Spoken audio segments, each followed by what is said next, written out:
Hey guys, I have a video for you today at the request of my good friend Trent. He was like, "No, you should do some stuff on leg yielding," and I did one back in the day, and we're gonna do another one. So some things to think about. I'm gonna talk about front, middle, and back, and for this video here I'll turn sideways so you can see it, but my horse's shoulders, see where my foot is here? This will be considered the front. Where my leg hangs naturally will be considered the middle. And then back here by my back cinch or slightly back will be considered the back for explanatory purposes. One thing I was talking about with Trent is in the beginning, this horse is a little further along. It's going to kind of show you what I'm looking for in body control and having the horse yield to the leg. Name of the game, anything we do, that's what we're looking for, is when we ask the horse something, they'll yield and come with us and let us guide them. So hence the leg yield. The leg yield is when the horse is moving laterally like this more than forward. It can be used for lots of things, you know, sidestepping something, going over a log, opening a gate, all those sorts of things. But what I was explaining to my buddy was, because his horses are younger horses, it's easier to do this in the beginning with forward movement because you don't have to create the energy then. You can just direct the flow. So I'm going to walk off and walk me a circle here, and then I'm going to start a leg yield coming to the camera and kind of explain it to you. And the whole time I'm doing this, I'm feeling of my horse and seeing when I put my leg on him, when I ask him to go, is there resistance? Is there a spot where he's pushing? So here, I'll start to put my leg on my horse. And if I feel his feet going too fast forward, I can slow them down and step him over further, right? And some horses will want to move the hind more, or some horses might want to move the front more, or some horses might be just really even. And that's what you'll feel for, okay? So I'm gonna back up here so I can work towards the camera again. But when I put my leg on, I put my leg on the middle of my horse and it feels pretty good. But say his hindquarters were behind, I could slide back here and speed those hindquarters up, right? Or say my front quarters were behind, I could bring my leg across and see now I'll come across here and I'll kick him into a trot. And I'll move his shoulders more than anything else, right? And I'll come across this way and I'll show you. All these are exercises you can do to gain some body control of your horse. So here, I'll speed the shoulders up faster than the hind. So I'm moving my shoulders across, right? And now here, I'll slide my right leg back and I'll step these hind feet in, and there's my haunches in. Or here, I gotta get back in front of the camera so I don't get too close.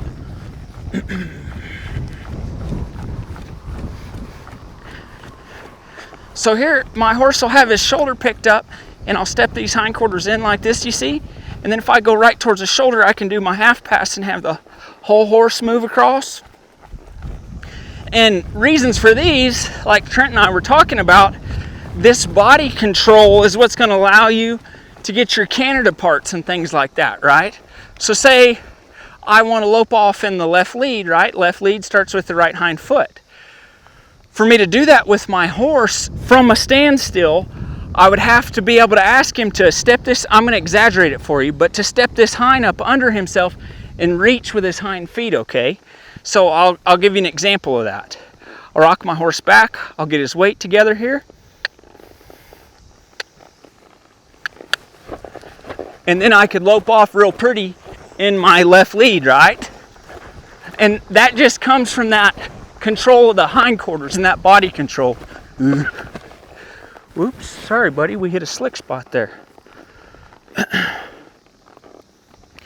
But that is where this control helps. Or if you've got to open a gate, well, a lot of times you got to ride up to it so I can leg yield up here to my gate, you know, and then I can open my latch, I can bring the gate to me, I can speed my horse's hindquarters up to open the gate and then step across, you know, step around the gate and close it. So that's where the body control will be helpful. But what we were talking about this morning was I'll do as little as I need to elicit a change, right? So we were talking about how moving the horse from the standstill is slightly more difficult than while moving, because you're creating energy and you're directing it at the same time. So here, if I want to move my horse over, see there his hindquarters went faster, so I'll speed the shoulders up. I'll speed the shoulders up. Now I'll speed the hindquarters up, okay? Now I'll step the hindquarters towards the camera. Oh, step them up there. I'll step them towards the camera.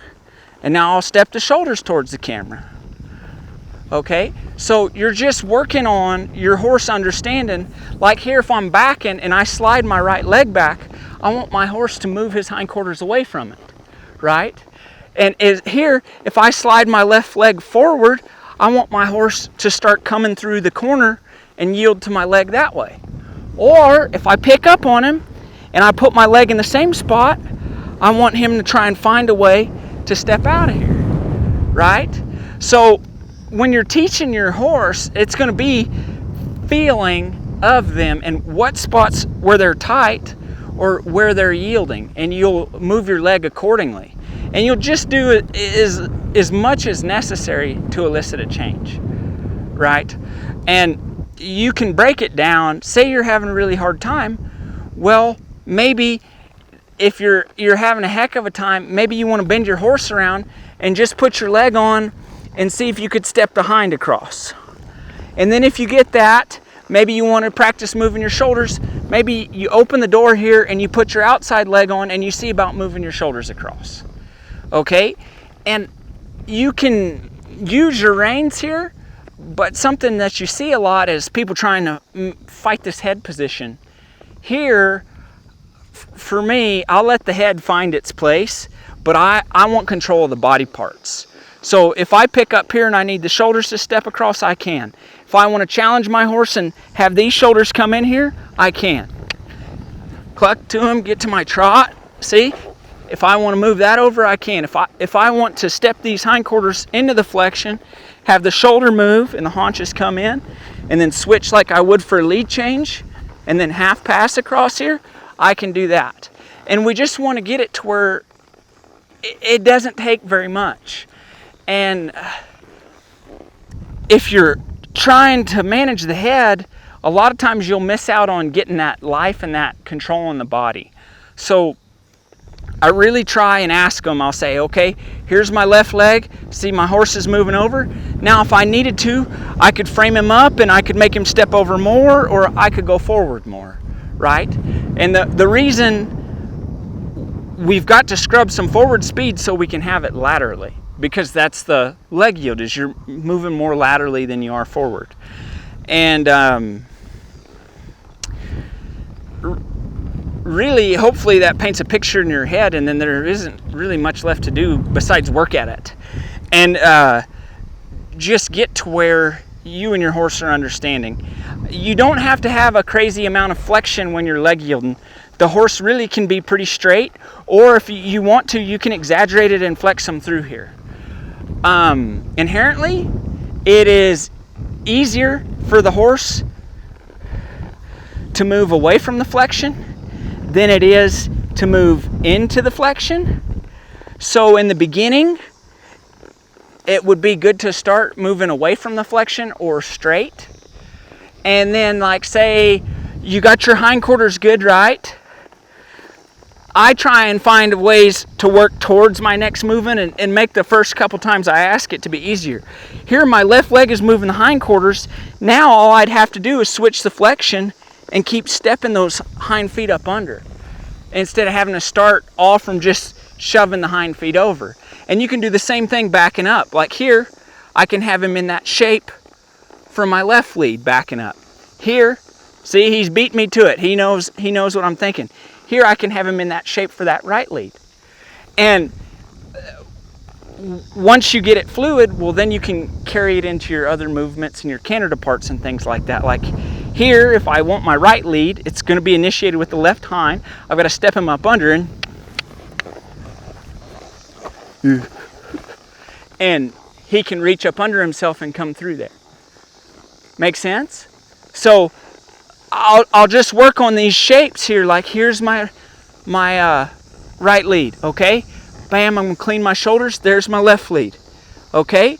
I'm gonna maybe step here across, step across. There you go, good. Now maybe roll my hindquarters, okay? Now maybe bring it through here. And all we're working on is that body control, and that when we use our legs, whether it's to go forwards, to go backwards, to go left or right, the horse understands and yields, gives to us. We go together instead of pushing on us and being confused and not understanding. So when we break it down, that's really all it is leg yield, right? These are my legs. I'm working on getting the horse to yield to them. So try not to overcomplicate it too much, and start off with as little as possible so you got somewhere to go. Don't just get right to getting after them.